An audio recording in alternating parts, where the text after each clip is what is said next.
ഇത് കണ്ടില്ലേ ഈ എച്ച് ഡി സ്ട്രീംസ് അതാണ് സംഗതി. അത് ക്ലിക്ക് ചെയ്യുക. കണ്ടാ, ക്ലിക്ക് ചെയ്താൽ ഇതെങ്ങനെ വരും. ഇത് ഫസ്റ്റ് ഇങ്ങനെയല്ല വരിക. ഇതിപ്പോൾ എൻ്റെ കയ്യിൽ കുറേ തവണ എടുത്തതിനെ കൊണ്ടാണ് ഇങ്ങനെ വരുന്നത്. ഇത് ഫസ്റ്റ് ഡൗൺലോഡിങ് പറഞ്ഞിട്ട് മുകളിൽ വരും. എന്നിട്ട് ഡൗൺലോഡിങ് 1 2 3 4 5 6 7 8 അങ്ങനെ 100% വരെ ആക്കുക. എന്നിട്ടേ ഇങ്ങനെ കിട്ടുള്ളൂ. അപ്പോൾ നമുക്ക് ഏതാ വേണ്ട ചാനൽ വെച്ചാൽ ഇത് അങ്ങനെ എടുക്കുക. ഇതിപ്പോൾ ഇന്ത്യ വിസ് ഇംഗ്ലണ്ട് ഇതണ്ട ആ സാധനം ലിങ്ക് ഞെക്കിയാൽ 1 2 3 ഏത് ലിങ്ക് വേണം ഞെക്കാം നമുക്ക്.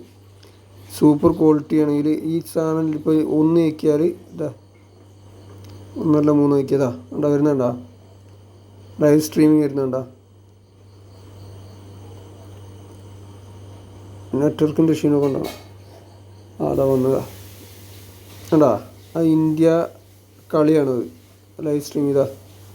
അത് ഞെക്കിയിട്ട് ഈ സാധനം ഞെക്കിയാൽ ഫുൾ സ്ക്രീനായി കിട്ടും.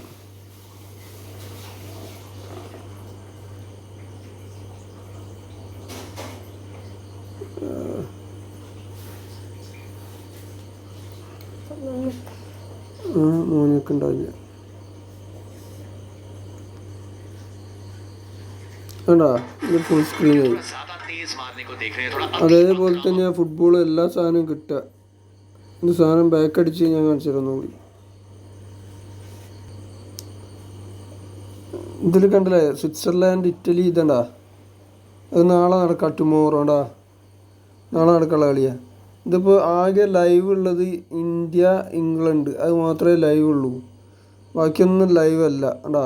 ഇതൊക്കെ നാളെ നടക്കാനുള്ളത് ഒക്കെ ഉണ്ട്. ഇതിൻ്റെ അകത്ത് ഏതൊക്കെയാണുള്ളത് വെച്ചാൽ എല്ലാം ഉണ്ടാവും. ക്രിക്കറ്റ് വേണേൽ ക്രിക്കറ്റ് ഉണ്ടാവും, ഫുട്ബോൾ വേണേൽ ഫുട്ബോൾ ഉണ്ടാവും. ഇപ്പോൾ നമുക്ക് ഇപ്പോൾ എടുക്കാനുള്ളത് ഏതാ ലൈവ് ഉള്ളത് വെച്ചാൽ ആ സാധനം എടുക്കാനുള്ളത്. അപ്പോൾ നമുക്ക് കളിയാണ് എടുക്കേണ്ടത് വെച്ചാൽ ആ കളി അത്രേ ഉള്ളൂ സംഗതി. ലൈവ് കാണില്ലേ, കണ്ട മുകളിൽ കണ്ട ലൈവ് ആ കാണുന്ന അത് അങ്ങോട്ട് എടുക്കുക, അത്രേ ഉള്ളൂ. സിമ്പിൾ സംഗതി. ഒന്നുകൂടി ആപ്പ് എടുത്ത് കാണിച്ചു തരണ. ആപ്പ് വേണ്ടേ,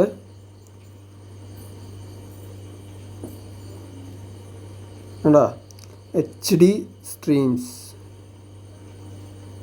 ഞെക്കി കഴിഞ്ഞാൽ ഇങ്ങനെ കുറേ റൗണ്ട് ചെയ്തിട്ട് ഇതിങ്ങനെ കാണിക്കില്ല കേട്ടോ. നിങ്ങളതിൽ ഒരു 2-3 തവണ ഇതാക്കിയിട്ടേ കാണിക്കുള്ളേ. ഡൗൺലോഡിങ് എന്നാണ് കാണിക്കുക മുകളിൽ. ഇത് ഞെക്കുമ്പോൾ മുകളിൽ ഡൗൺലോഡിങ് കാണിക്കുക. അത് 100% ഒരു 3-4 പ്രാവശ്യം ആയിക്കഴിഞ്ഞാലേ ഇങ്ങനെ ആവുള്ളൂ. Okay, set.